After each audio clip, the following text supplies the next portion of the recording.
No, don't adjust your computer or television screens. You saw that right. The Chevrolet Toronado.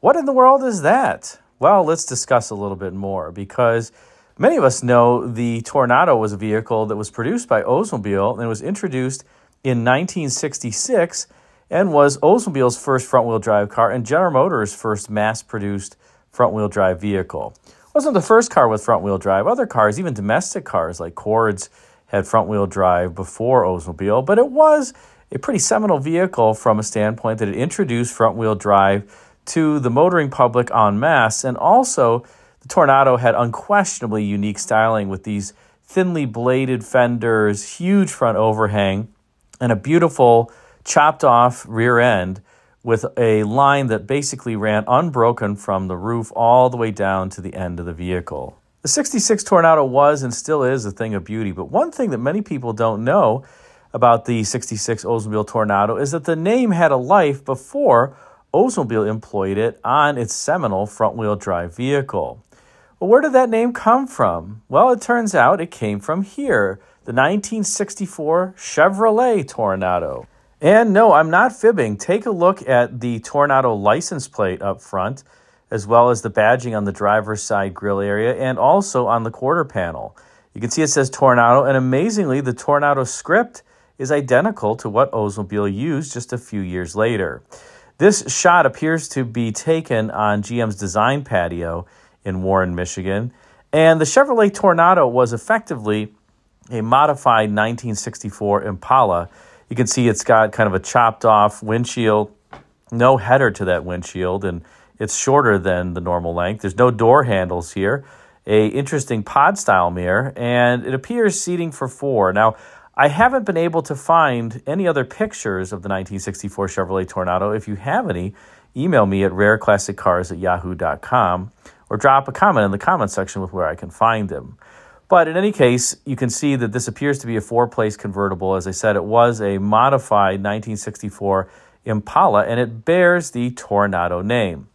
Now, interestingly, while it bears the Toronado name, it really has nothing in common with the Oldsmobile that would come out in 1966. It's not front-wheel drive. It doesn't have those bladed fenders. It doesn't have the kind of beautiful roof line. Of course, it's a convertible. And most predominantly, it doesn't have those pronounced wheel arches. That would be the hallmark styling element of the 1966 Oldsmobile Toronado. Here, the wheel arches are pretty tame.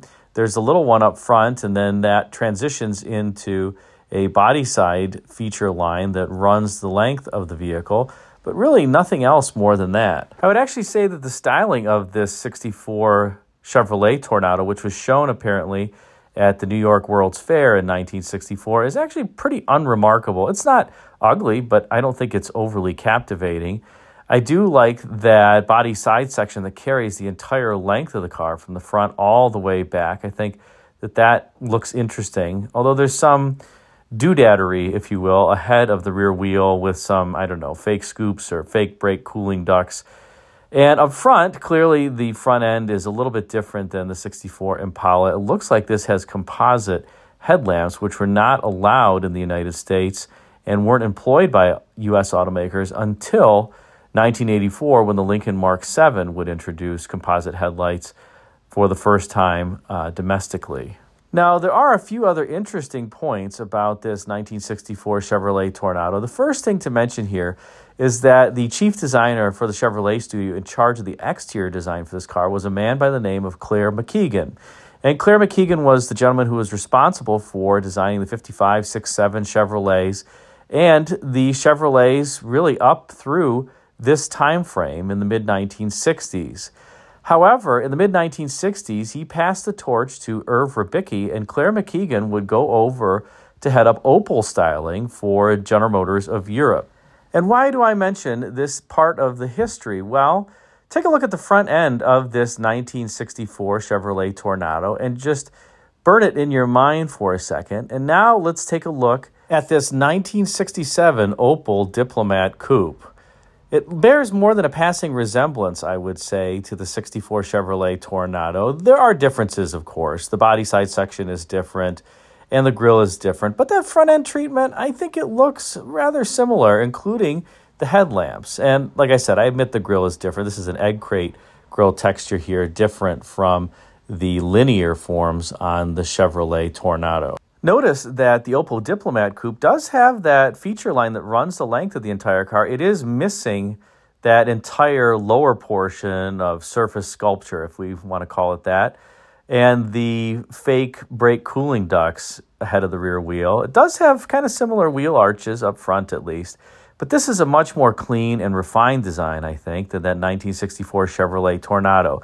And given that the design chief of these two vehicles was the same, I have to wonder if this, which really ended up being an iconic car in Germany, the most American, let's say, of any of the German-produced cars, and a car that today, if you're able to find one, great condition copies bring over 100,000 euros, or about $130,000 today. So they are very, very pricey. And they were only produced from 1965 to 1967. About 350 of them were made. That's it. They were extremely expensive. Came standard in 1965 with a 283 cubic inch engine. But they did experience some durability issues with that engine on the Autobahn.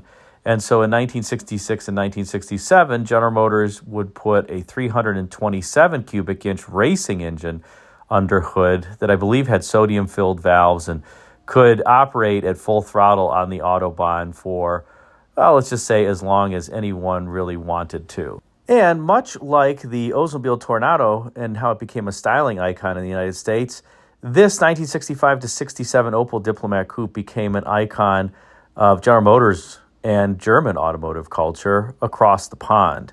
I have to say it is a beautiful, beautiful vehicle, and one that really captivated the minds of buyers of Opel, who were really used to buying cars that were rather boring but were known to be reliable during the time. Opels were effectively boring cars for boring people, if you will.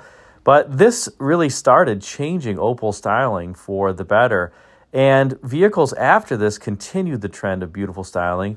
And numerous Opels of this late 1960s to early 1970s period are just absolutely gorgeous. If you're not familiar with them, take a look. They even used the Pontiac artists, Art Fitzpatrick and Van Kaufman, to illustrate their brochures. One of the best brochure illustrators, or group of illustrators, I think, ever to come about. And there you have it, an interesting tale of the Chevrolet Toronado turned into the Oldsmobile Toronado. Not quite sure how the name made it over to Oldsmobile or why Oldsmobile thought it would be a good idea. I suppose that no one at Chevrolet wanted it, and as a consequence, someone at Oldsmobile probably just proposed the name and picked it up, thinking that it had been discarded.